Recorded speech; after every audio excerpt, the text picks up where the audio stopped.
Okay, welcome everybody, both in cyberspace and here, well I should say here and cyberspace, Facebook, as well as YouTube, all the channels. So I want to begin, we're talking about the full moon healing is the topic, and it's dedicated, sponsored by Goldie Seidman in honor of the yahrzeit of her mother Tova Bat Avram and Tzipporah, and the birth of her twin niece and nephew on that same day yesterday, born in Israel. So they're not yet named. So in honor of that, we give this class, so thank you. Anybody interested in dedicating a future class, you can do so easily online or email our office. So full moon healing, the title being, or the more longer title would be Howling at the Moon, healing from our wounds. And the reason I'm speaking about it is because we're now literally in the days, as I mentioned many times, the Jewish calendar is a very unique calendar, and it reflects very much life on life cycles. So we're now in the month of Av, or Menachem Av, which means the saddest month of the Jewish calendar. Last Sunday, Shabbos, was Tisha B'Av, but it was pushed off and postponed until Sunday. So Mashiach clearly had not come yet.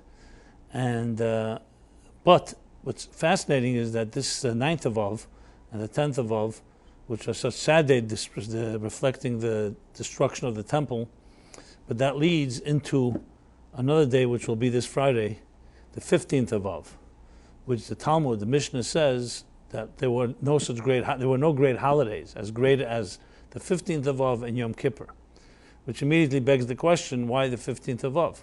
Yom Kippur, of course everyone knows, is the holiest day of the year. But to equate Yom Kippur and the 15th of Av seems quite odd. Most people don't even know about the 15th of Av. So if you want to equate, we have holidays like Rosh Hashanah, we have Sukkot, we have Passover, we have Shavuos, and yet that's what the Mishnah says. So the Talmud struggles with this and looks for reasons why the 15th of Av is such a great holiday, and gives a bunch of different reasons. But the Arizal, the great mystic, who lived in Sfat in the 16th century, and he explains, which is really the understanding of what the Talmud is really saying, is that it is the greatest holiday, and it's even said before Yom Kippur. It says there were no great holidays as great as 15th of Av and Yom Kippur. As a matter of fact, the Talmud goes on and says that's the day when women who are eligible for marriage would go out into the fields, and basically, like I don't want to call it the Jewish Sadie Hawkins Day, but it's type of Valentine's Day, and would interestingly would present themselves before the men. So the Rizal explains that because, and using the Kabbalistic language, because the destruction was so profound on the 9th of Av, and every descent is in order to bring to a greater ascent, higher state. So therefore the full moon that follows the destruction of the moon, in his words, or in the Kabbalistic word term it would be Malchus, the destruction of Malchus of the 9th of Av. So the full moon and the rebuilding of Malchus and the full moon and the moon on the 15th of Av is therefore the greatest one all year round. So though other holidays like Passover is on the 15th of the month, Purim is on the 15th, 14th and 15th of the month, Sukkot is on the 15th of the month, all full moons, and that's not by accident, that's precisely because the moon, as we shall discuss, is reflective of our lives. So the moon cycles, just like life goes through its waxing and waning, its ups and downs, we too, so we reflect the moon. So the full moon reflects a fullness. That's why these holidays happen on the full moon, except Rosh Hashanah, of course, is the new year. So it's on the new moon, a rebirth. But they don't follow a great descent. So even though Passover followed the Egyptian exile, but nothing came to Tisha B'Av.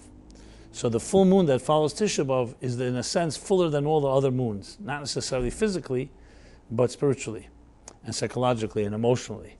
And therefore it's such a great holiday. So in direct proportion to the descent comes the ascent. You know, think of it, one of the examples given for it is when someone wants to, let's say, shoot a archer, wants to shoot a bow very far, you have to pull back more. The more you pull back, the farther it will shoot.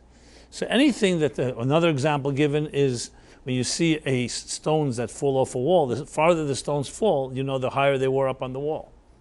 So the higher something is, the lower it falls, and the loneliness can bring you back to a far higher place. That's the gist of it. What it means in psychological and personal terms, it means the following, as I discussed last week, that you could have everything except dignity.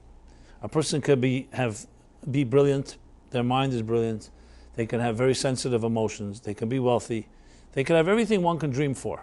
But if they're lacking self-respect, lacking dignity, lacking a sense of self-confidence and self-esteem, what do you have? You have a big tool chest. You have a great arsenal. You have great treasures. But you don't have the dignity to really feel at peace with yourself. And as much as we acquire, they will never replace the respect and honor that a human being deserves. Malchus is that honor and that respect, which comes as by virtue, not from other human beings, by virtue of us being created in the divine image. So God imparted a part of himself within us in some way, and therefore we have absolute value. When humans devalue other human beings, it always comes down to because they devalue the sanctity of life that each of us owns and deserves. The founding fathers understood it perfectly when they understood that the foundation of this country would be built on the principles stated in the Declaration of Independence, that we hold these truths to be self-evident, etc. Absolute, which was first and foremost that all people are created equal. And by virtue of their creator, have inalienable rights in the pursuit of freedom, pursuit of happiness, and all the freedoms and rights that we deserve. Now, they were deists. They were not necessarily religious people, yet they insisted on putting the word creator more than once. Created equal. Inalienable rights endowed by the creator. And till this day, nobody, even the atheists of America, don't claim, what about separation of church and state? Because they understood one key principle. If it's not coming from a divine place, which is higher than human, then humans can determine, you know what, some humans are more equal than others. And we saw that in our own 20th century. Look what the sophisticated, scientific, academic Nazis did. They determined which humans deserved sanctity and which did not. They felt that cats and dogs and their pets had more sacred or more right to life than what they considered vermin as Jews, gypsies, handicapped, homosexuals, whatever. Especially the Jews. They played God, they decided. The founding fathers understood, as does every intelligent person, that if you undermine that absolute right and say, no, we're giving you this right, then you could also take away this right. So that's Malchus in our language. That's the dignity that every human being has as a birthright. It's not given to you. You haven't even earned it. You don't pay for it. Your parents don't give it to you. People can confirm it, can validate it, can nurture it, but it's your right. And on Tisha B'Av, there was a destruction of that dignity. The destruction of the temple was just an expression and just a reflection, a mirror, the schism that was created between heaven and earth, because the temple was meant to bridge heaven and earth. And once you lose sight of your divine image, a temple can't exist, because the temple was all about the divine manifesting in this world. It says in the Talmud, it says in several places, that an animal, even great predators, will not attack a human being. Why? Because they see the divine image, and they are respect of it. So, of course, the question is asked, why do we see animals attacking humans? The answer is because those humans, the divine image, has gone undercover, and the animals don't recognize it. That's why Daniel, in the lion's den, even though everyone thinks it was a miracle, maybe it wasn't a miracle, that he was a divine person, and they respect the divine image. You know, animals have a sense of things, but if a person loses that divine image, I would say not loses, that's not a correct word, it gets concealed, then we lose our identity. So the first indignity, the first desecration, the first of Malchus, of dignity, was when Adam and Eve ate from the tree of knowledge, and they became conscious of themselves. That's why God comes into the Garden of Eden and he asks Ayeka, where are you? So the obvious question, what do you mean, where are you? He doesn't know where he is. As that minister asked the Alter Rebbe when he was in prison, God didn't know where Adam was. He had to ask him, where are you? Ayeka. And the Alter Rebbe answered the minister after he gave him Rashi's answer, and the minister was not satisfied. He says, I want to hear your answer. So the Alter Rebbe, in his formidable personality, stood up and looked at him in his eyes and said, this is the question that God asks every human being. Where are you? You're this in this age. What have you done with your life? What have you accomplished? To paraphrase it, where are you? You could sometimes sit with someone and you see them right in front of you and you ask, where are they? They space out. Where are you is not necessarily a geographical question. It's not a question of physical entity. It's, where's your spirit? Are you with me? I don't recognize you. That was what God was asking. So basically, Malchus, what happened to you? I created you in my image. You have a great calling and destiny to live up to, and you've gotten busy with other distractions. So when Adam and Eve, before they ate from the tree of knowledge, they were naked and they were not aware. Why? Because they were not aware of themselves. They were there to serve a higher purpose. As soon as they became aware of themselves, that they lost a certain innocence. And this is true for all of us. And Tisha B'Av captures this loss. Not to drive the point home and make us sad, but to be aware. We need to be aware of what we lost in order to regain it. Half the cure of something is awareness of the problem is half the cure. So Tisha B'Av tells us what the problem is. And the 15th of Av tells us the solution. That the moon then returns and rebuilds and becomes a full moon. And because it follows the destruction, the assault, the abuse of dignity on Tisha B'Av, so the direct proportion, commensurate to that, is the great restoration of dignity on the 15th of Av, and hence the greatest holiday. Now, why is it equated with Yom Kippur? Since we're already on the topic, it equated with Yom Kippur because they actually both have the same theme. What's Yom Kippur?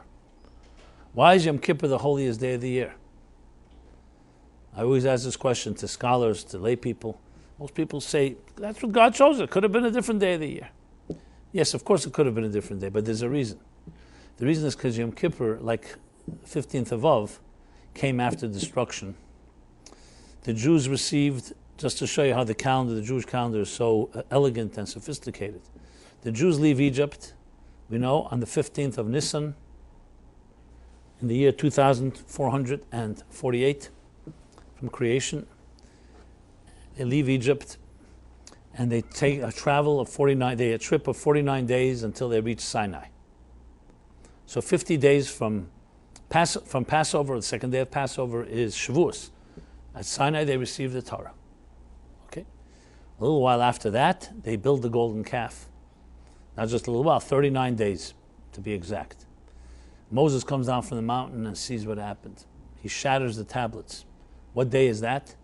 The 17th of Tammuz, 40 days from when he received the Torah.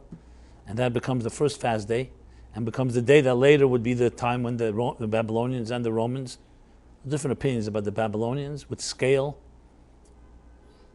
would breach the Jerusalem walls around the walls that protected the old city of Jerusalem. What's called today the old city of Jerusalem. Okay. Moses marches back up on the mountain because God will not forgive the people, and begs for forgiveness, and spends 40 more days on the mountain. When does he return? Rosh Chodesh Elul. Rosh Chodesh Elul will be next week. Well, not next week, in 15 days from 15th of Av, so more than 2 weeks. And he's not successful. So he goes up on the mountain a third time. 40 days to receive the Torah, 40 days to ask for forgiveness, and goes up at 40. So what's 40 days from the first day of Elul?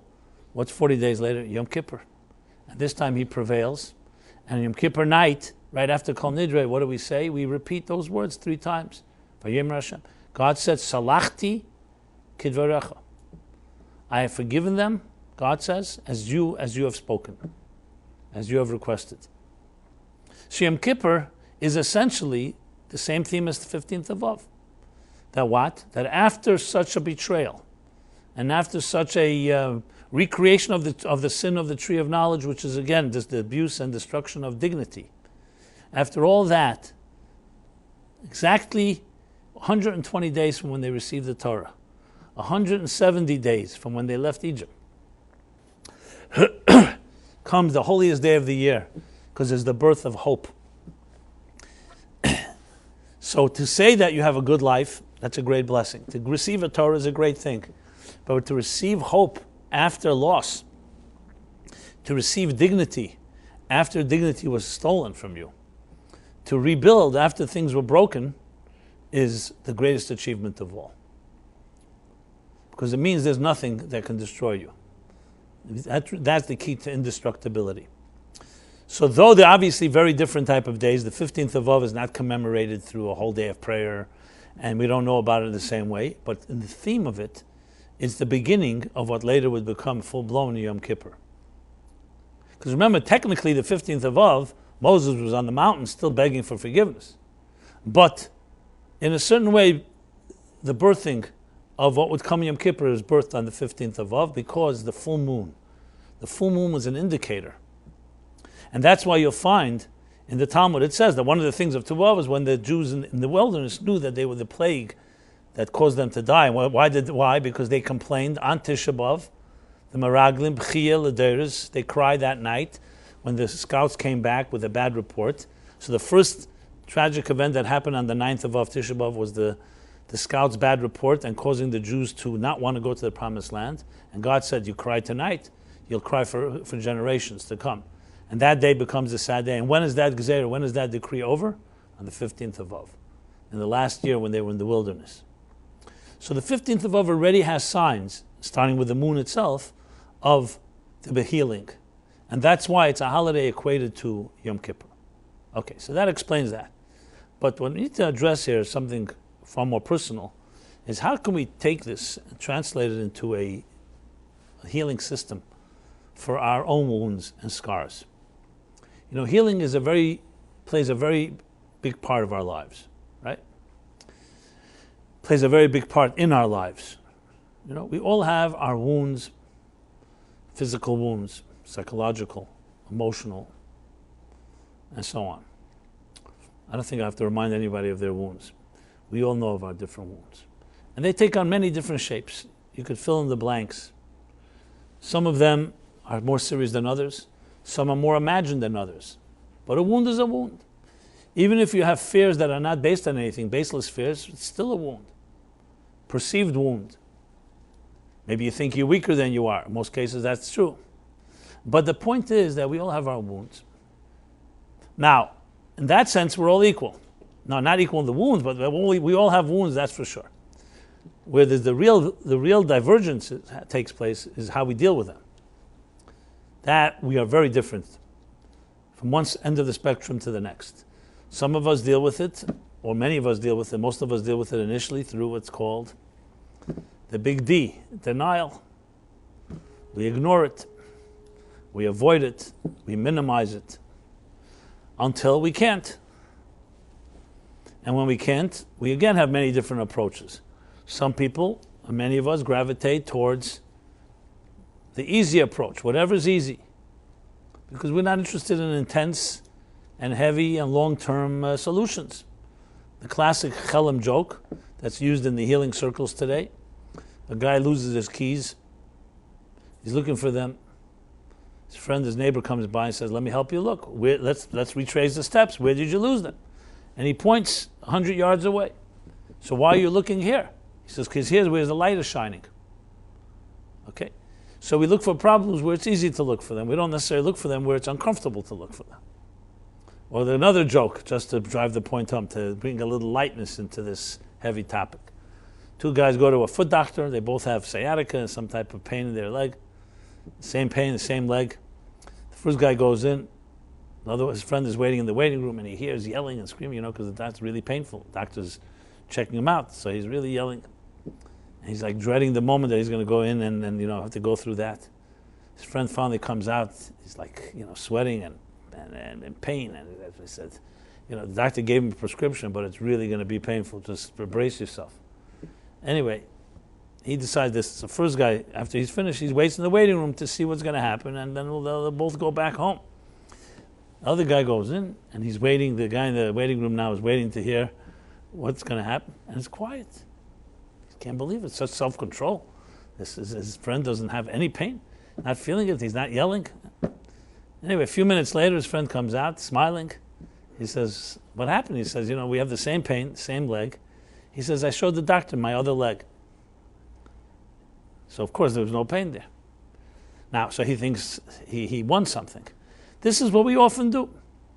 When we're dealing with pain, it's another form of denial, obviously. When we're dealing with pain, we don't usually want to take it on head on. And this is not a critique. This is because nobody wants to be uncomfortable. How many people push off going to a doctor, to a dentist? We have our fears. We don't want to hear how bad it could be, so we think it'll go away. Wishful thinking. And hopefully it does go away. I'm not suggesting that there are problems that maybe we should just ignore and move on. But there are those that are not that way.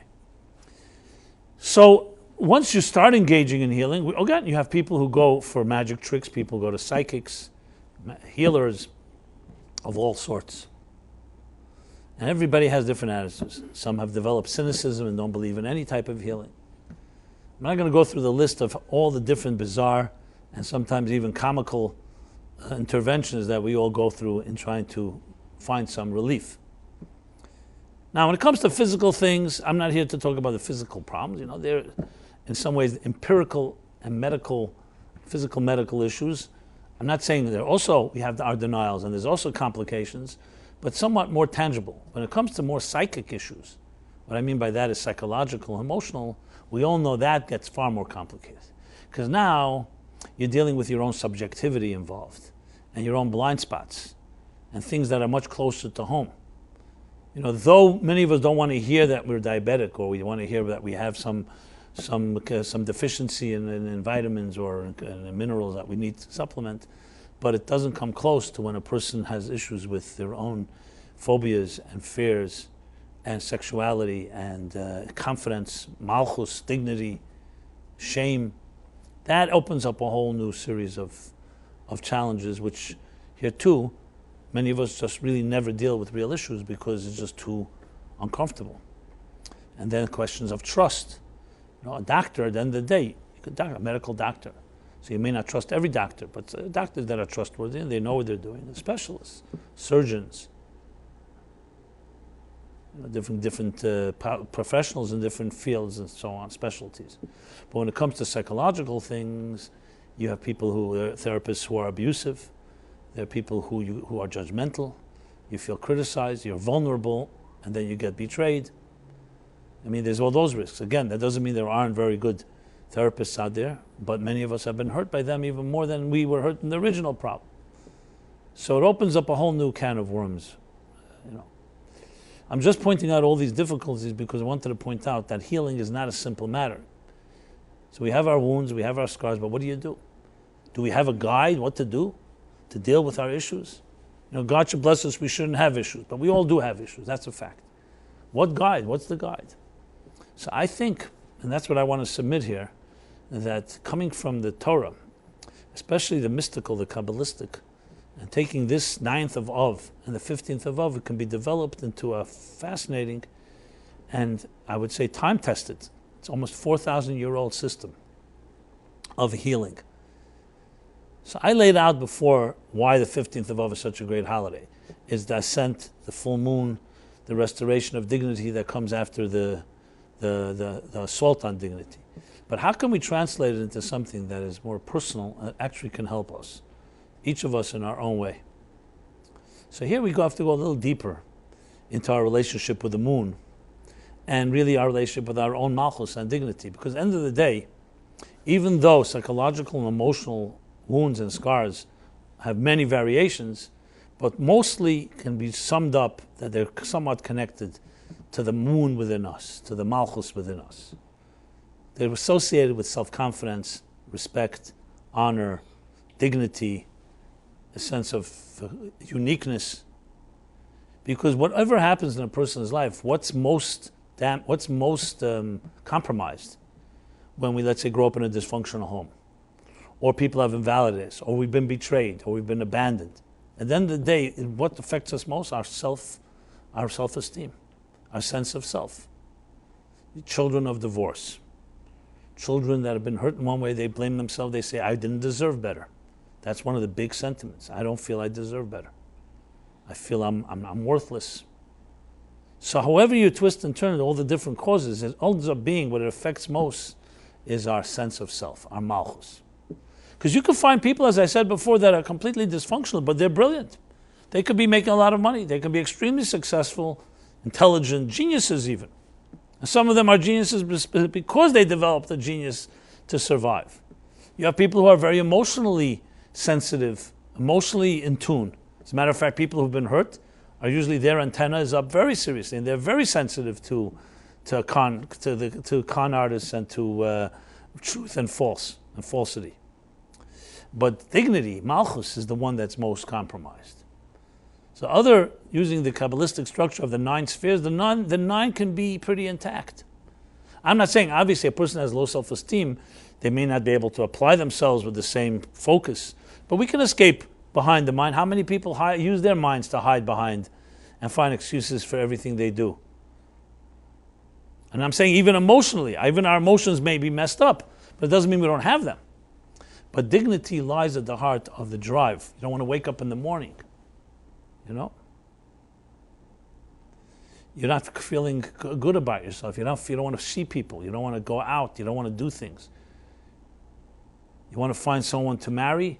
You don't feel the confidence and the security that I'll project in a positive and healthy way.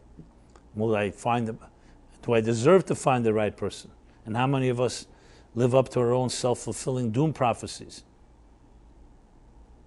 etc., etc. So how do we derive from this 9th of Av and 15th of Av and Yom Kippur, for that matter, a personal, let's call it, healing plan? That's what I would like to address. And obviously, every one of us is different, so we have to know how to adapt this, but I want to lay out a few key things which I find to be really mind-blowing, because I've been around, I've seen the different ways people heal, the different healers, and many are, there are I can't say many, there are quite a few good ones. A lot of stuff is not good. But going back to something that ultimately we, the Jewish people, are here for thousands of years. So we definitely built strength and immunity and resourcefulness and resilience to all we've gone through. So there must be some secrets we can learn from Jewish survival. And I submit that 15th of Av carries a big part of that. So let's go into a little more mystical teaching here. There's a Zohar. I do a Sunday night, I don't know if any of you follow a Sunday night program. It's not with an audience, it's only online. It's called My Life Chassidus Applied.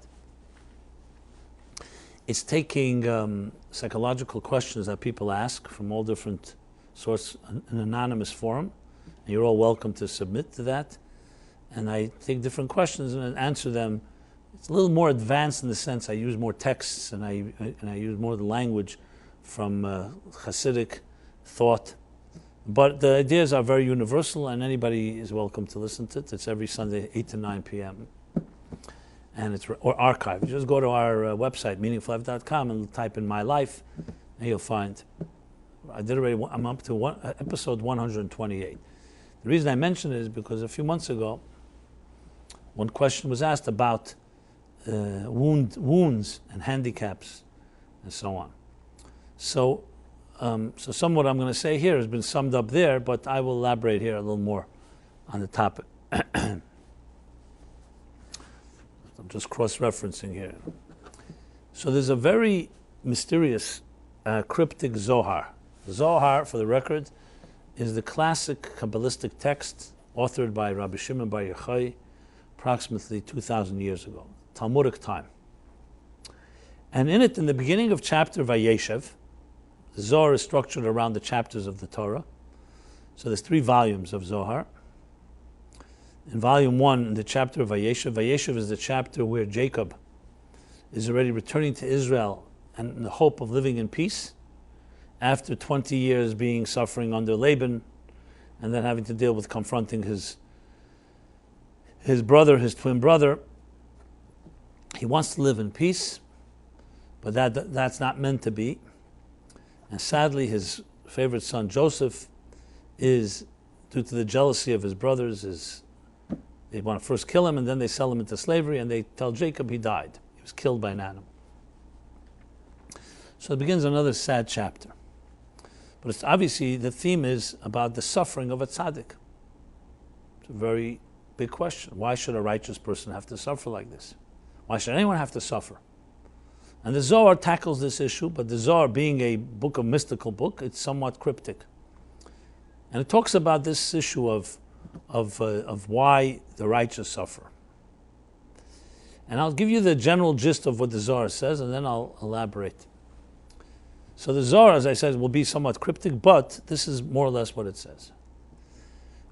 So the Zohar talks about the different reasons. Some say it's due to the sins that the tzaddik may have done. Some say it's due to the generation. So though he may be perfect, but his generation and his community is not, so he carries their burden, so to speak. But then the Zohar has different opinions, and one of the sages begins to share this cryptic statement. He says that there are wounds that come to people who are born in the time when the moon is wounded, which means the second half of the month.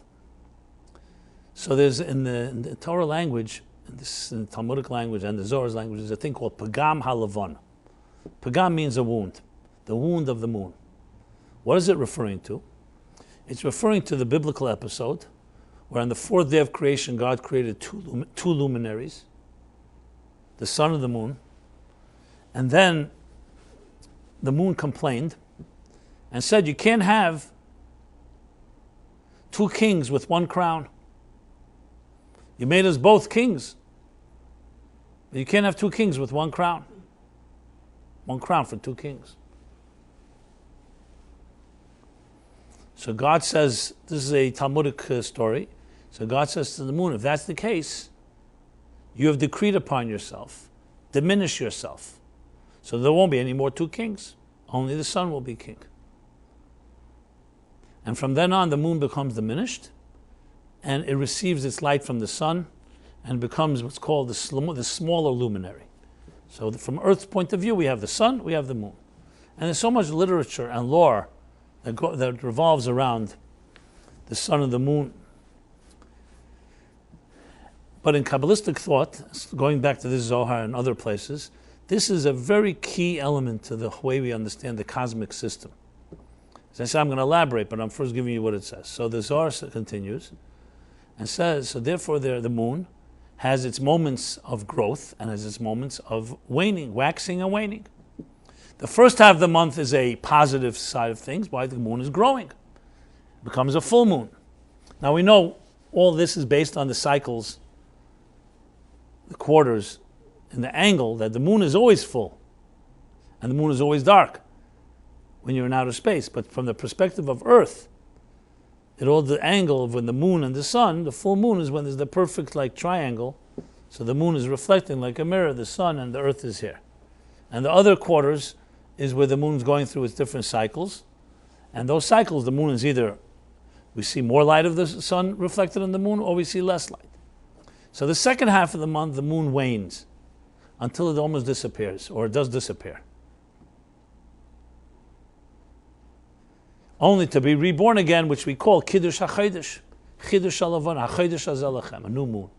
The word for in Hebrew, for month, is renewal, Chodesh, renewal of the moon. That's why it's a month.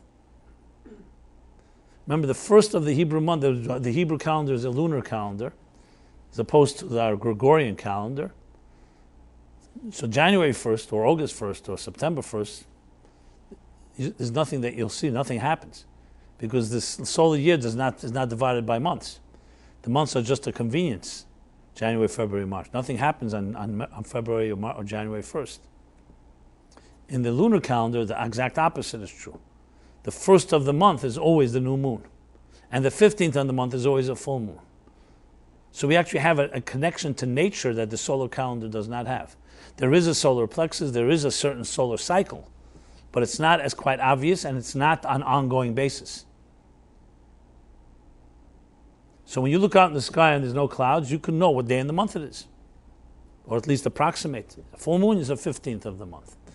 Incidentally, all lunar eclipses are on the 15th of the Hebrew month, because a lunar eclipse has to be that's a total lunar eclipse.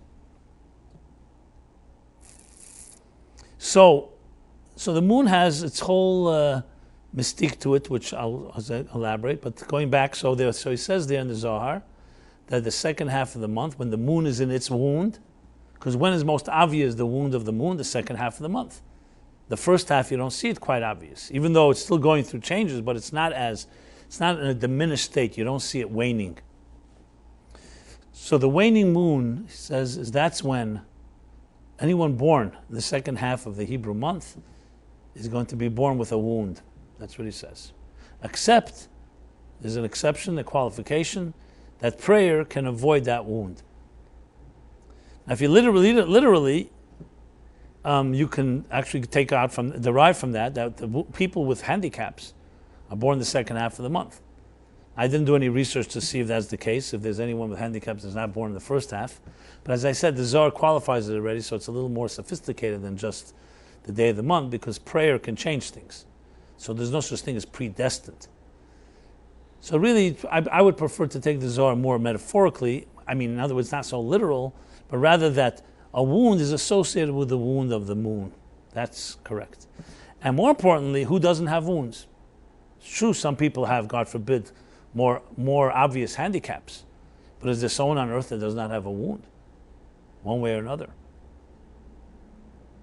Obviously, I'm not going to compare serious birth defects and mental issues and other things to every wound that we have, but this is what the Zohar says. And then it continues and says, now, those people who have those wounds, just as they were wounded, as they're associated with the wound of the moon, they too will be healed with the healing of the moon.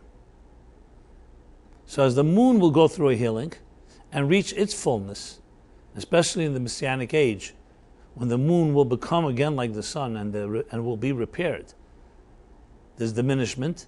So these people will also experience a fullness that others do not experience. Now there are more details to this in the Zohar, but this is the gist of it. So when you read the Zohar with commentaries, you can make a little sense of it.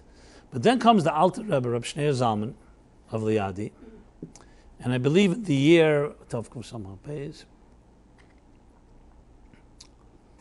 I think it would be 1792 probably.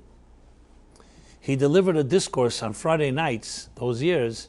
He would speak about the Zohar of that week. So it was Vayeshev, and he spoke about this Zohar, an elaborate explanation which, when I was, as I said, a few months ago when I did the research on this, I was blown away by his explanation.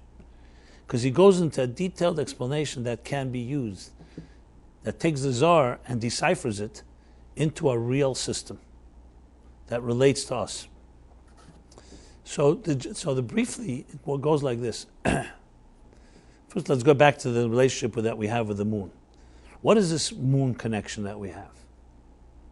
Is it some poetic thing, some metaphor? It's deeper than that. I mentioned before that Jewish people count by the moon, Moin and Levana, and Daimim, and we're similar to the moon. Because if you want to have a visualization of Jewish history, just look at the moon. We wax and wane all the time.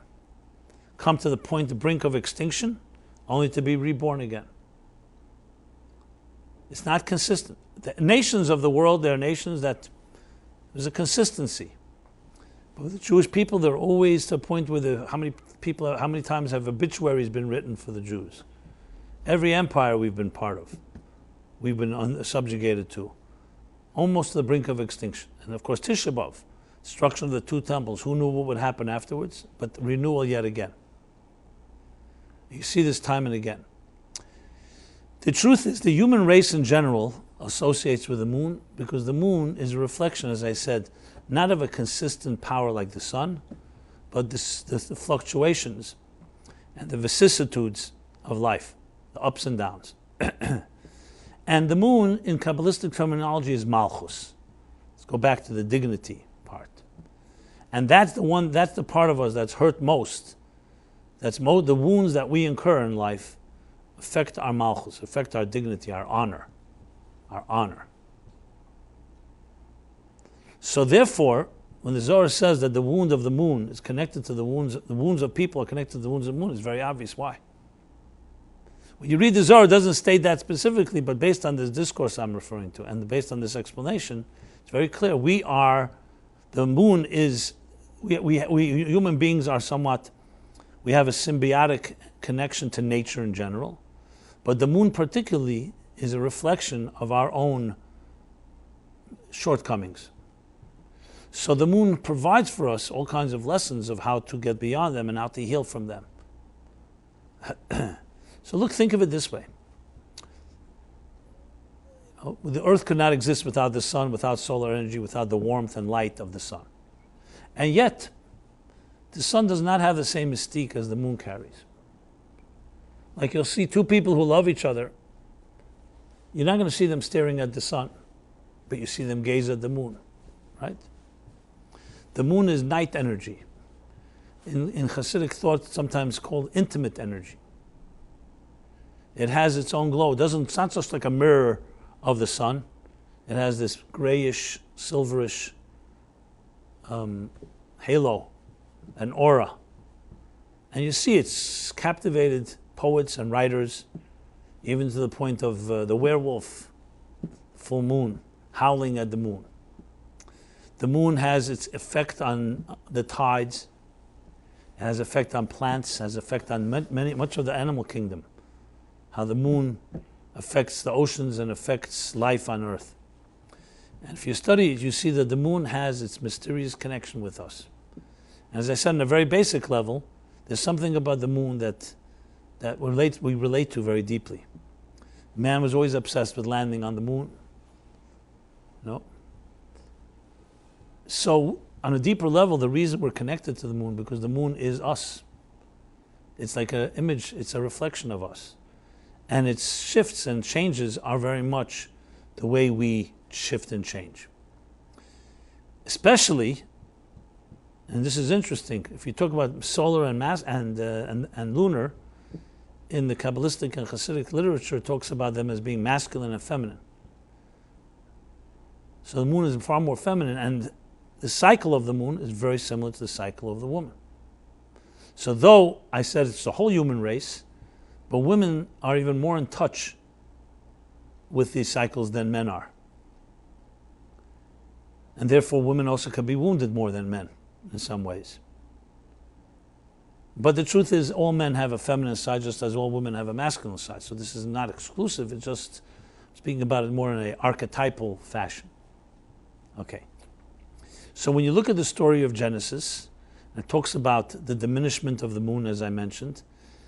So the Kabbalistic literature talks about how the diminishment of the moon is a result of the shattering of the containers of Tohu, of the chaos, which is preceded by the big Tzimtzum Arishan that I always talk about, the Arizal, whose Yortzeit was also last week, 5th of Av, right, in these 9 days. The Arizal that I mentioned before as well, on the 15th of Av, who talks about the great elevation of the 15th of Av, speaks about the great Tzimtzum, the concealment, the divine concealment, which allows for the independent existence that we are. So all this is part of the moon's personality. The moon reflects a reality of, as I said, fluctuation, shifting all the time, changes.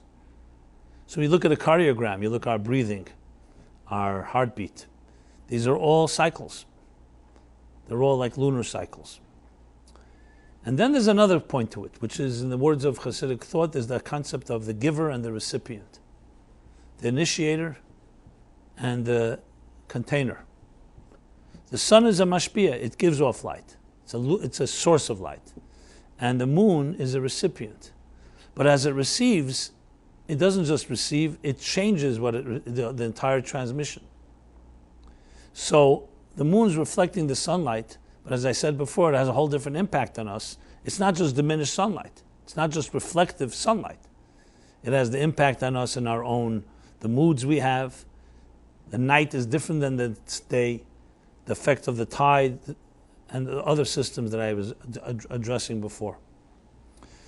So in that sense, the question of being a recipient, the moon had complained and said, you can't have one king with two crowns. So God said, diminish yourself, because yes, so you'll be the recipient of the sun. And yet, this recipient, this receiver, can accomplish more than the giver. That's what it explains. The moon can reach places that the sun can never reach. And this comes down to the concept of bittul. Another expression is Zohar. Bittul is suspension of self. The sun is ego. It does not have to suspend itself. It's all powerful. The moon has to suspend itself, which on one hand you can see as a weakness, but on the other hand it's a great strength. Because it's in a state of receiving state, a receiver has to empty themselves to be able to receive. So the Zohar says another expression, which refers to the moon and Malchus. And this will lead us to the healing. And that is, Les lo megarmo klum. The Malchus and the moon have nothing of their own. So when you read it initially, you think, wow, that's a very harsh statement to say something has nothing of its own. But when you understand the concept, you realize that because it has nothing of its own, it can reflect things that are far greater than anything that exists. But to use it in simple English, when you are let's say a very successful, talented person, you could maybe do the job of 20 people, but that's it. You can only be as great as you are. But when you're dedicated to a cause that's greater than you, then you become an extension of that cause. And if you're dedicated to something that's eternal, you become an extension of eternity. So the interesting twist is that when you're filled with something, you are as good as what you're filled with. But when you're empty, the emptiness can draw down an energy that's far greater than anything, because you are now just reflecting something beyond yourself. So in its own twist, bittul, the moon's so-called selflessness, ends up becoming its ability to draw the greatest powers in healing. So if you think about it on an ostensible level, you put a sun and moon right near each other, the sun seems much more healthy than the moon does. It shines every day, it has plenty of fuel, it renews itself. Doesn't have to go through, there's sunspots, and the sun has its own storms and so on. But you look at the moon, it's like a weak little creature. No 2 days is it alike. It's every day going through another cycle. It almost disappears, and then only to be renewed again. So there's an interesting statement talking about the moon in the book of Samuel. So there's the story of David and King Saul. So King Saul was the first king that Samuel anointed. Now David was very close with his son Jonathan, Yehonasan. And for a while he was loved by the King Saul. But when King Saul felt threatened by him, he began to pursue him, wanted to kill him. So the story goes, we read this every Haftarah, whenever Shabbos is the day before the new moon, Erev Rosh Chodesh, we read this Haftarah. It's called Mocha Chodesh. Tomorrow will be the new moon. Tomorrow will be the renewal. So Yehonasan says to King David, he's not king yet, tomorrow will be Mocha Chodesh, will be the new moon. And then whenever there's a new moon, my father, the king, will make a party, a Rosh Chodesh party. And you always come to this party. But this time do not come, because of course it would be dangerous for you to come. So your seat will be empty. V'nifkadata ki yipoked meishavecha. So you will be remembered. Nifkadata. I will remember you. I will remind my father of you. Ki yipoked meishavecha. He will remember you because your seat will be empty. And that will be an opportunity to perhaps regain his favor. So Hasidic thought explains, what does this mean? It's not just, what's the connection to the moon? And if it was the 10th of the month or the 15th of the month, the same story. Your seat is empty. So I understand there's a party on that day. But this is after we read always before the new moon. But that's incidental, seemingly incidental to the story. Who cares what day in the month it is? So the Hasidic thought explained, no, it's absolutely cares. Because that's the story of the moon. The moon disappears, and because it disappears, it reminds us there's something lacking. So when you're living in a perfect world, you don't need to be reminded. When someone, because everything is cool, everything is healthy. But when you're living in a world where things are not healthy, and then you convince yourself everything is fine, that's where all the problems begin. So this is like the awareness is have the cure. The diminishment of the moon actually teaches us that this world is not a perfect world. If we didn't have a moon, we would convince ourselves, hey, So as the sun sets and the night enters, with all its challenges, in a way, it reminds us that the world needs healing. So who reminds the world that the world needs healing? The moon. The moon through its wound. So it, in a sense, has sacrificed itself. When it came to God and said, you can't have one king with two crowns, the moon sacrificed itself because it got diminished. And that's why the Talmud continues and God says, so therefore on Rosh Chodesh, bring an offering. Hivia like kapara, God says. Bring an offering to forgive me, God says. I need forgiveness because I caused the moon to be diminished. And according to the Zohar, the moon's diminishing is referring to all the wounds that we human beings will have in our lives. Every wound that we have is a moon wound, is a lunar wound. So you could say, why did God allow that to happen? He should have just healed it, because the world is not a perfect place. As Adam and Eve would eat from the tree of knowledge, they caused more wounds. So the fact that we have wounds and that we are aware of it is the beginning of the healing. But only the moon can cry out. If you convince yourself like that guy doesn't want to cry because he doesn't want to even show that his foot is hurting, you want to be tough and proud, then you're never going to find healing. So prerequisite to healing is awareness, which is why you find in the healing system, they talk about in harsh words, they say their silence was worse than the rape. Why?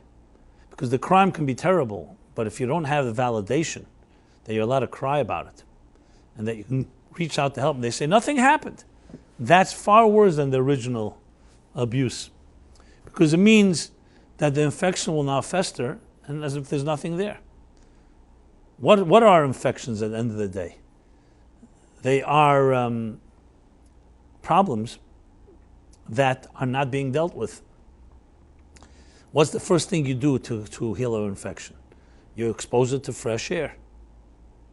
What happens if you cover it up? What happens if you just make believe it's not happening? It begins to fester and grow. The same thing is psychologically. One of the worst parts of growing up in an abusive or dysfunctional environment is not just the abuse, it's the secret. That's all self-contained. Nobody knows about it. So you begin to question your own sense, and then they tell you nothing happened. We're all smiling. Let's take a picture. So you can't even trust your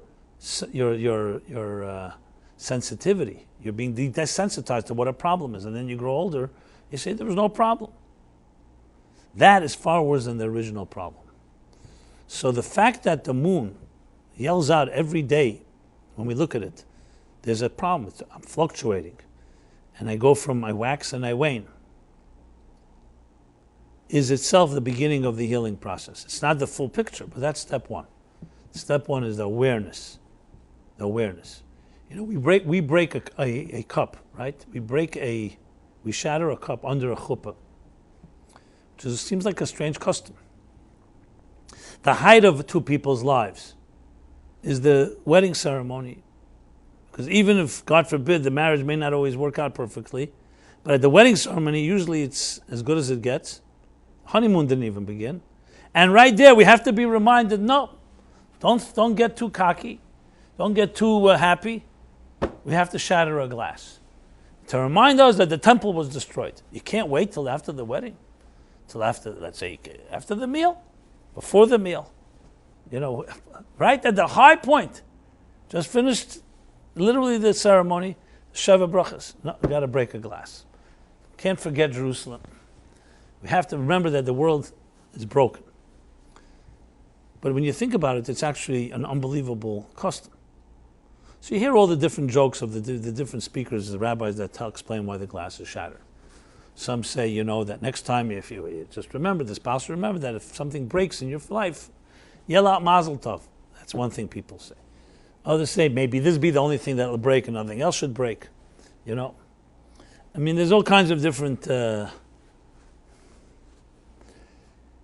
but on a deeper level, the reason is exactly like with the moon. If there's no protest against something that's unjust, that's the biggest problem of all. So what happens is, think of it in this terms, that at the height of your joy, never be so selfish and so self-contained that I'm happy and nothing else matters. Always have that measure of humility, that even at your high point, we live in a world that's not yet as joyous. So it's not about reminding us to be sad, it's reminding us to be empathetic, to realize we're part of a bigger picture. And your joy can never be complete as long as the temple is not rebuilt, and as long as there are people in this world that are broken. So it's a tremendous act of humility that you don't get yourself so consumed, I forgot about everything. Some people, there are moments of their emotional highs, they just forget about everybody else. And the interesting twist means that moment of humility also will serve you well. That when the day comes when you are not at your highest point of joy, and you have a sad moment, it's also not going to be all consuming, because you'll remember there are people that are happy in the world. So it's an interesting point, this humility, what it does for us. It doesn't let you become arrogant in whatever experience you're having. Not arrogant in your joy and not arrogant in your pain. That even the highest moment of joy, you always have an opening for others and their pain.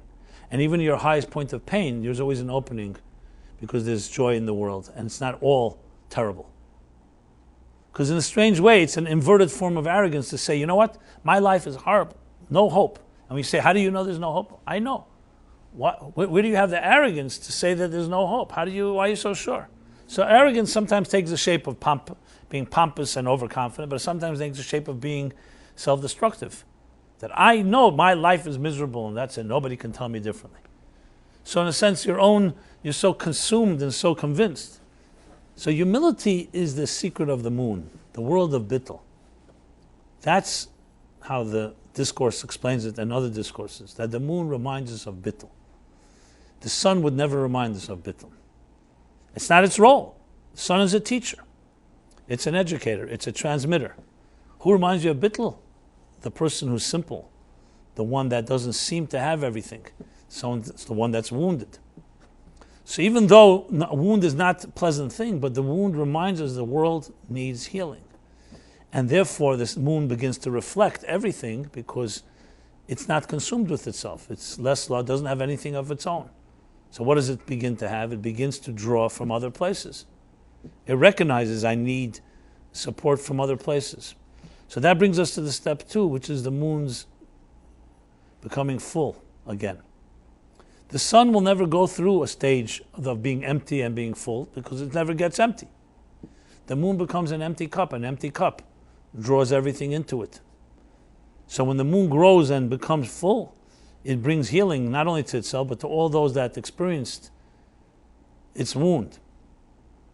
So the truth is, the people in this world that are most sensitive are the ones that are most sensitive to the pains of this world. They're not just there when things are happy. They really feel for you, and they feel the pain in the world. They feel the pain of a world that's broken. But that's not just meant to be because they're just being compassionate. Is because it's realistic, it's real. It's not ignoring, in a moment of joy, all the reality that the world needs fixing. So the Zohar, in its cryptic fashion and this elaboration of the discourse, teaches us that the moon is essentially the secret to healing. It's a secret to empathy. It's a secret to humility. It's a secret to the growth that comes through all of that. And it's interesting that humility is ultimately the greatest healing agent available. So with all the healers out there are people who dispense medication, organic, synthetic, all types of sorts. People have all kinds of tricks. Many of them maybe work. But the greatest healer of all is humility. It's recognizing it's not all about you. It's recognizing it's not all about you. It allows in fresh air. Because what happens is we begin to wallow in our own self, either defeatism or our low self-esteem. And how do you get to someone that has low self-esteem? You could argue with them all day. Is to convince them you don't have it all figured out. Don't think you got it all figured out. Who gave you the right to say you're nobody, basically? That's the first step in understanding, the joke they say, the famous joke is Yom Kippur or I don't know, whenever it was. So a guy comes to the synagogue, he sees the rabbi standing in a corner, he's beating his chest and says, I'm nobody, I'm nobody, I'm nobody. So the gabbai, the assistant rabbi, whatever, he's also beating his chest and says, I'm nobody, I'm nobody. So this simple guy sees these two doing it, so he also starts doing it. So the rabbi looks at the assistant rabbi and says, look who thinks he's nobody, So the point being is, actually, the healthiest thing to know is that it's not all about you. This is both good for people who suffer from delusions of grandeur, and also from people who suffer from delusions of lowliness. I know it may sound almost paradoxical. When someone grows up in a home where they were made to feel like a shmata, you know the word shmata means? Like rag, like worthless, invalidated, abused one way or another. And it could be overt, it could be through abandonment, it could be many ways that we don't feel self-respect. So most people think the best way now is to gain respect, which is now I'm going to take care of myself. Like I know a person, more than one person has told me, 25 years I suffered an annihilated spirit. I was nobody. Now I'm taking care of myself. And they become completely selfish. And you could justify it even, after being starved. So now it's all about me. But the truth is not the solution. Of course you have to take care of yourself, and you can't continue to be a punching bag and being used by others. But the real solution is humility, the opposite.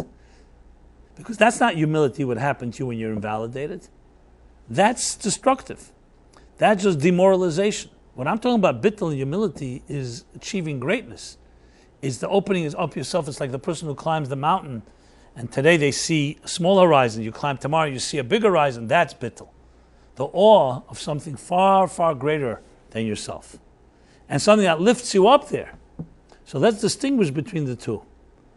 There's the forces that beat you up and demoralize you and humiliate you and shame you. That's not bittul. That's not healthy at all. That's a destructive force. Usually an insecure person trying to make other people insecure. What I'm referring to is the opposite. That whatever happened to you, there's something more to life than yourself. The moon opens you up to a reality. Had the moon not been diminished, we would never know this reality. There'd be two suns. This sun is this sun, this moon is this, and two kings. And one crown, two crowns, whatever. The moon in its lack, in its so-called devoid of anything, opens us up to a whole new way of looking at things. Not to beat us up, on the contrary, to make you feel that there's so much more to grow. So that's a key thing. They say the difference between, in Hebrew, Onov and Shofel. Onov means a humble person. Shofel, you could also define as a humble person. However, when they're used together, they're very different. One is healthy humility, and the other one is unhealthy lowliness. Moses is called Moshe Ya'anov. He was the humblest person that ever walked on earth. So the question is asked, what does that mean he was humble? He didn't know that he had qualities. He didn't know that God chose him to take the Jews out of Egypt. As much as he argued to split the sea, part the sea, receive the Torah, Moshe Kibbutz, lead the Jews through the wilderness. Of course, Moses was not aware. Of course he was aware. But Moses said to himself, anything I have is not my own. It was given to me by God. Had God given these gifts to someone else, they may have done better than I. Or maybe they surely would have done better than I. That's humility. It's not lack of self-awareness. It's not delusional. It's understanding that this I am just part of something greater than I. Shuffle is lowliness. Someone that says, I'm worthless. I have no qualities. I wish I was like that person. Why can't I have this? Why can't I have that? That's lowliness, a person who feels literally inferior. Low self-esteem. So the damage of Malchus can be in two ways. One is the real damage that causes you to demoralize you and breaks you. That's what happened in the destruction of the temple. But the true Malchus comes to recognize that, no, it's not that I am worthless, is that I am open and realize that I am a container, a channel for something far greater than. So when a person experiences a negative Malchus, so to speak, a demoralization and breaking of their spirit, the solution is not, okay, I'm going to take care of myself. That's part of it. But more importantly is to discover the healthy form of an empty Malchus. Now that I'm empty, now that things were taken away from me, now I can discover God himself. The story I told last week and a few weeks ago about the woman from St. Louis. Birth is God saying, you matter. She came to that realization because she didn't have parents that told her she mattered. The rest of us who are, let's say, healthier and grew up in homes where our parents told us we matter, that's beautiful. But our parents can also one day say to us, you don't matter that much, so our value goes down. Where a person who never had the dignity or luxury, that person comes to discover the truth. The truth is, you're God's child. And that's why you truly matter. So, in a way, a negative low self-esteem can end up becoming a very positive, not low self-esteem, a very positive sense that there's so much more, and you become then a channel of that much more. Sometimes being stripped of something allows us to appreciate the real source of life. Let's put it that way. And without that, we can be spoiled and convince ourselves that we have what we have. Now, everyone should be blessed to have the latter. But when there are wounds, it can teach you to connect to deeper places and therefore create deeper form of healing. That's really, at the end of the day, what a wound can do. Without a wound, you'll never reach that, access those deeper strengths. It's like anything, any impediment. You can't overcome a certain challenge. What does it cause you to do? To dig deeper, and therefore you access deeper strengths. Why would you dig deeper if everything is going well? It's only because there was an impediment, there was a wound, there was a scar, there was a challenge. So these wounds end up opening up the moon to experience things that you would never experience had you not had that deficiency. But to do that needs healthy humility, a healthy sense of healthy mentoring, healthy environment that helps a person get to that place. So initially we all look for, obviously we would rather have a life where we have no wounds. But should we do, each one can bring you to a place that you could never have reached on your own.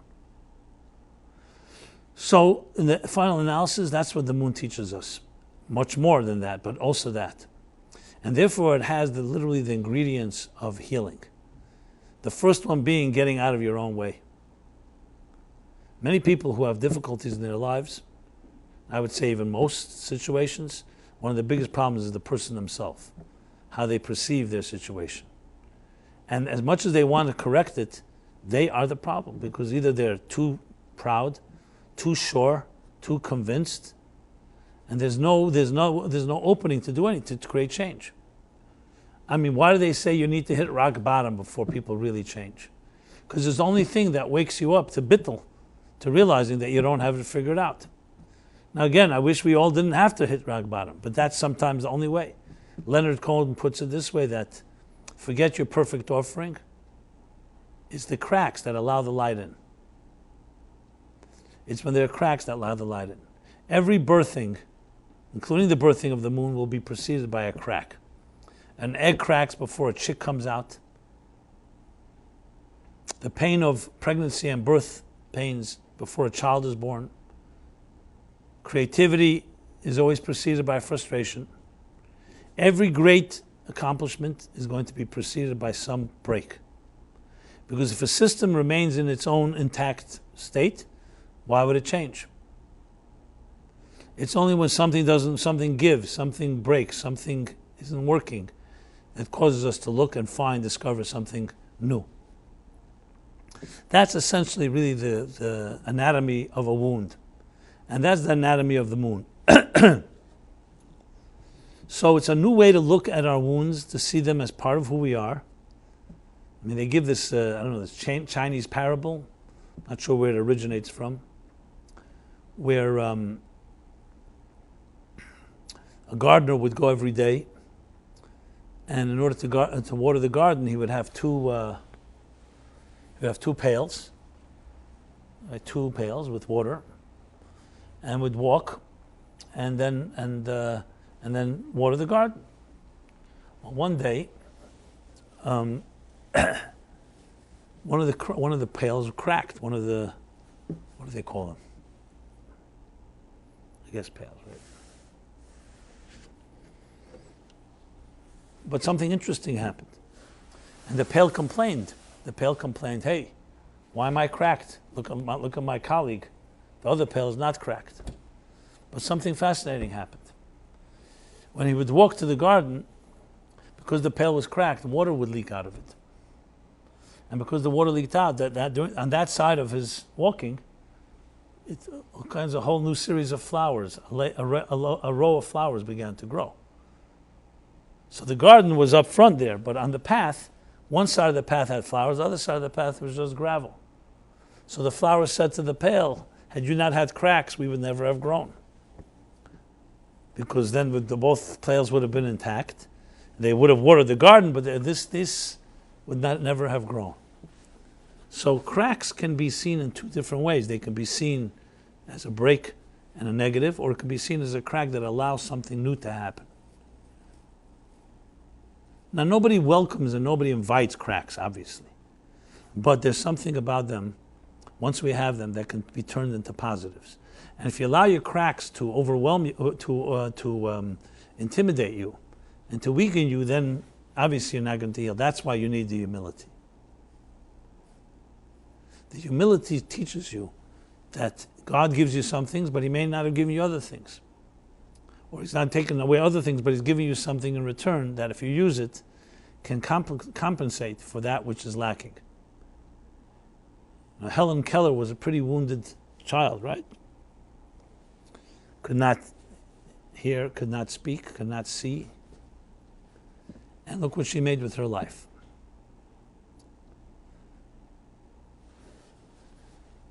I'm not suggesting, God forbid, that this is the way to go. But anyone who says, I can't do it because I don't have this, I don't have that, everyone can do it. You have to find the other areas where you have greater strengths. And that takes work.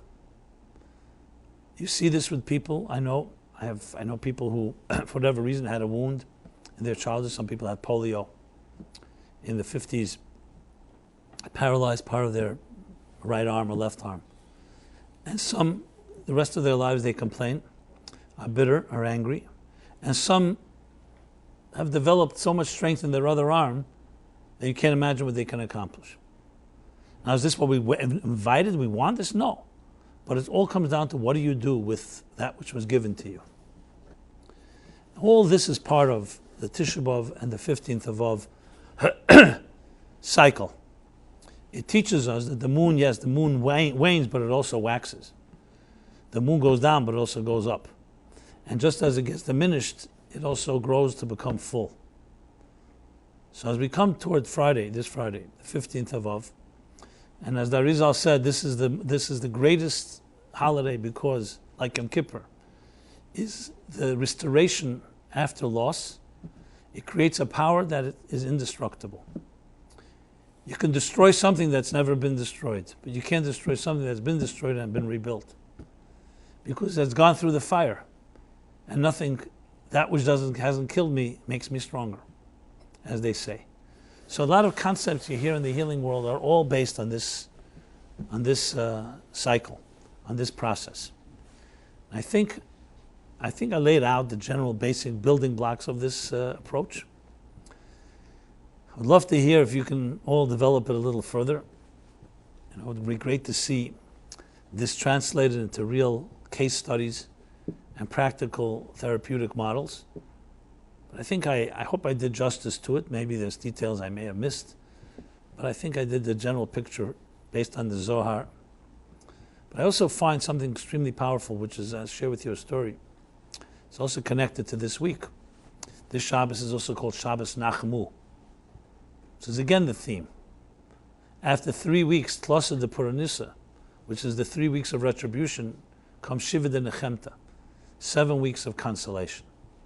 So I've written on our website, meaningfullife.com, I've written a series of articles of how the 3 weeks and the 7 weeks, and actually then come to followed by 2 weeks. It'll be 3 weeks of pain, affliction. Then we have 7 weeks of healing, followed by 2 weeks of tshuva, which is the 2 weeks of Rosh Hashanah Yom Kippur.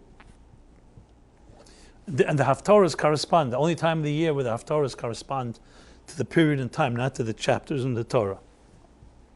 Even though the Shalah writes that the chapters, the ideas are also hinted to in the chapters.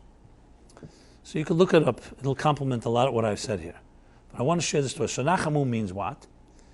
After last week we read about the destruction and the previous 2 weeks. Now comes Yeshaya and says, Nachamu, Nachamu, Ami. Be consoled, my nation. Now,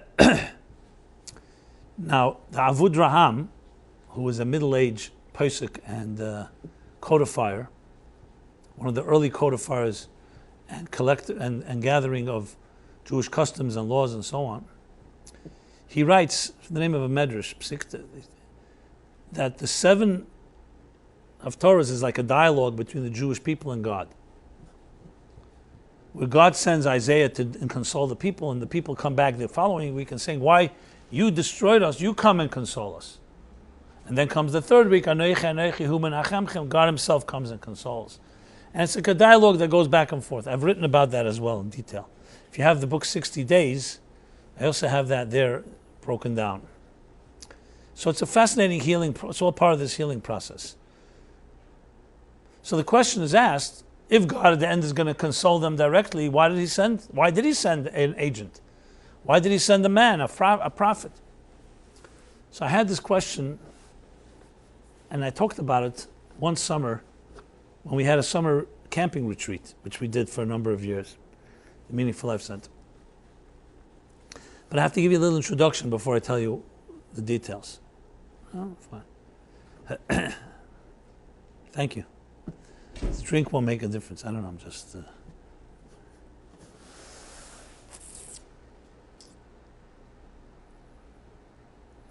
So in this camping retreat, as you can imagine, a real camping Shabbaton retreat is not an easy production to pull off, because it's all outdoors. People are camping.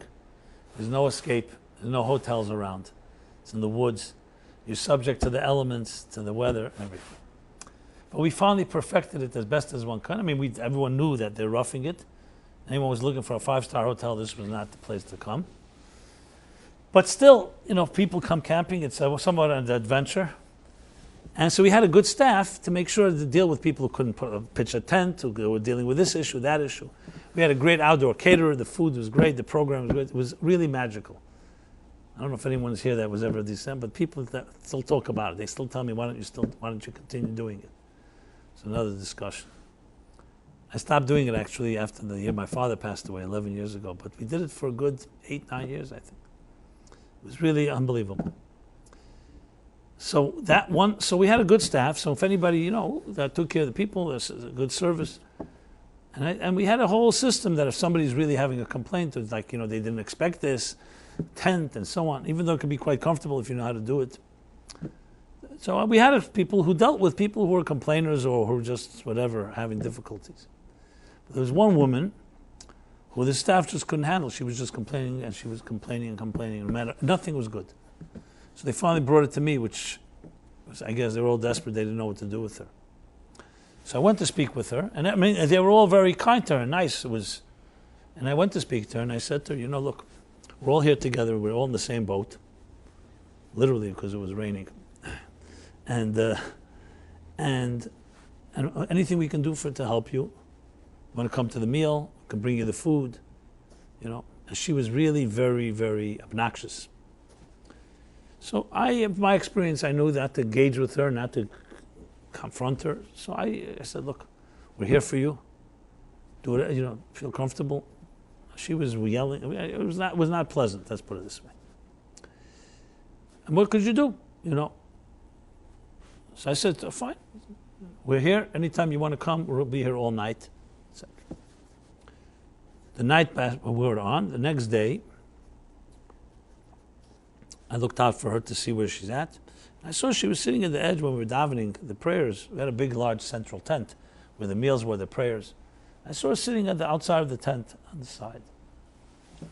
Anyway, I got up to speak by the reading of the Torah, and I asked this question. Why did God not come to console himself? If I hurt you, I should say, I'm sorry. I shouldn't send a messenger. If I sent the messenger to hurt you, then the messenger should say, I'm sorry. But if I hurt you and then you send a messenger, it sounds like a cop out here. Avoiding. So why did God's going to console them then? So why did you send the messenger, as the Jews complained? So I shared the following thought. I said, because God was giving us a gift. That God can console us is not a big achievement. God gives, God takes, God gives. But God wanted to give human beings the power to console each other, which is a big thing. Because if we're all we're all mortals, and we're all wounded, how can we really help each other? If you're wounded, how could you help someone else who's wounded? We're both in the same weak state. So God said, no, I'm giving you a power. Nachamu, nachmami. I'm sending you a human being. I'm giving him the power to heal, to help heal. Obviously, I will come too. But you can do something for each other. You can visit the sick and it helps heal. You can go on a shiva call, God forbid. You can help a friend. Can't just say, God's the only one that can help. I've given you my divine power to help, console, and comfort another person. That's what I shared. So therefore there's some value in that as well. And then later, 3 weeks later, the third week, God himself comes. Anyway, right after I finish speaking, the woman comes over to me. I walk out. I walk away from where I was speaking. She calls me over. We're standing at the side of the tent. The prayer went on, Musaf, the second prayer on Shabbos day.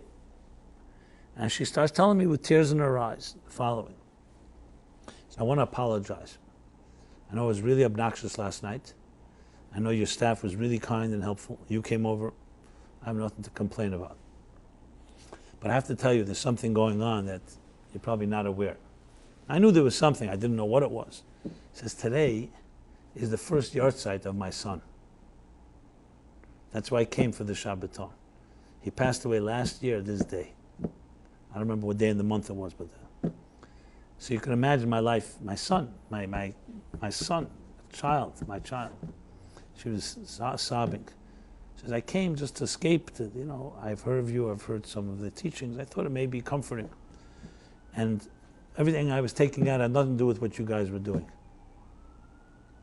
Which, as I said, I sensed that because it was like no one did anything to her. It wasn't like someone offended her or something and she's complaining. Even that, you can always apologize. That's what she shared with me. She said, your words that you said now was like divine. How did you know to say those words? Because that's exactly what I realized, that people can comfort people. And that's why we're here. And you're comforting me. So, why I said those words, I don't know. God put those words in my mouth. But the point I'm making here, that this is very much what I identify, the story with the moon, I think is very, if you think about it, it's extremely personal. Because God took a moon. Why is the moon responsible for our wounds? But God is saying the moon is my agent, my ambassador, and it will carry the wound, the pagam halavana. It will carry all the wounds that all of you will ever experience. And you can always look into the sky and know, I'm with you in your wounds. So if it was God himself, God of course is God. But he put something in nature, not the sun, the moon, and said, diminish yourself. And then he even asked for forgiveness. He says, bring a kapara.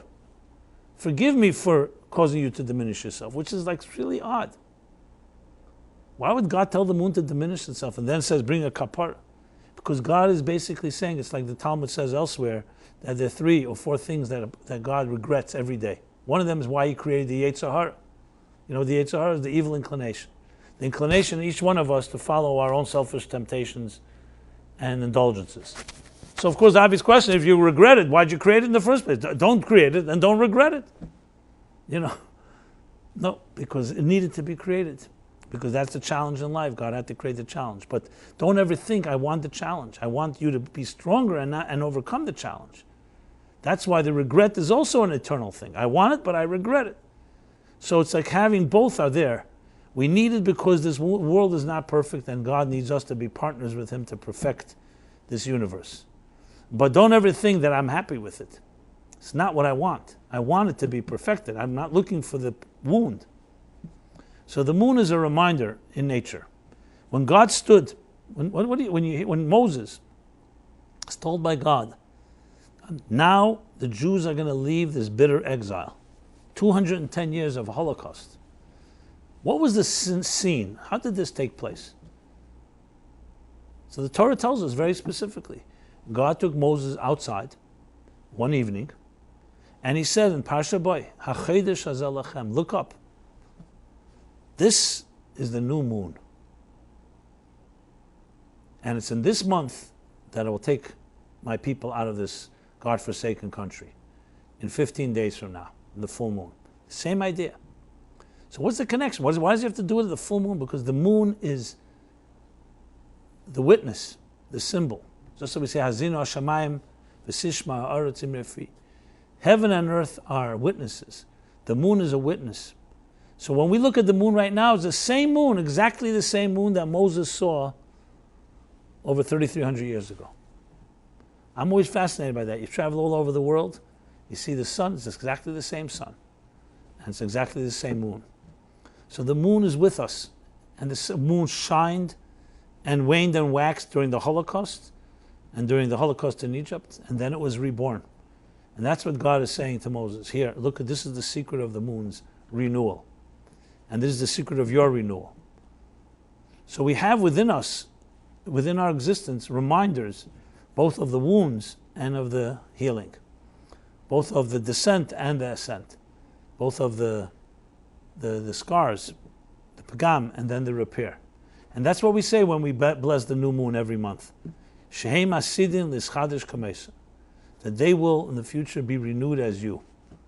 We identify personally with the moon, which is yet an additional powerful Jewish concept idea. We identify with nature. We're all part of God's creation, and nature identifies with us. There's a certain relationship, and these things can be very consoling.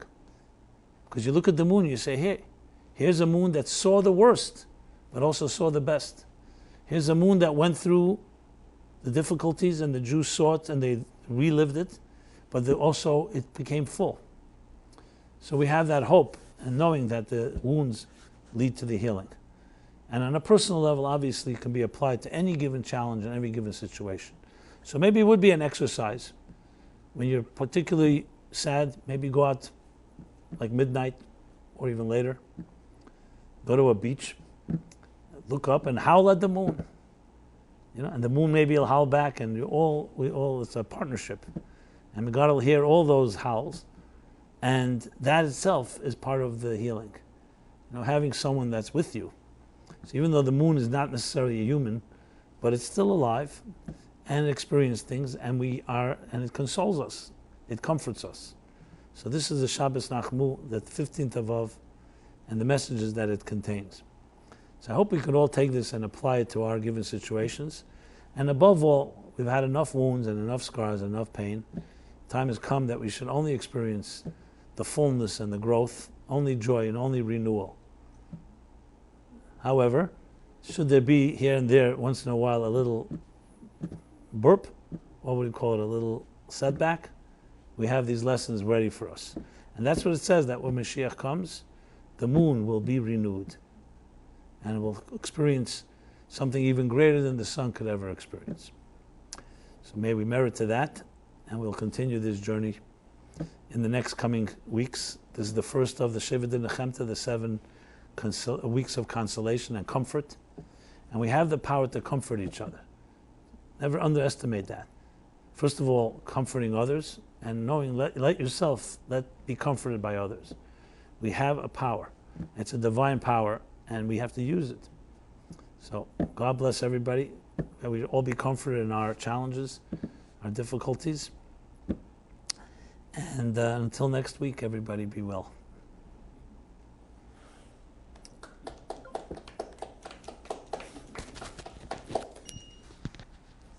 This band was created just to come here and make me feel a little self-esteem. Malchus.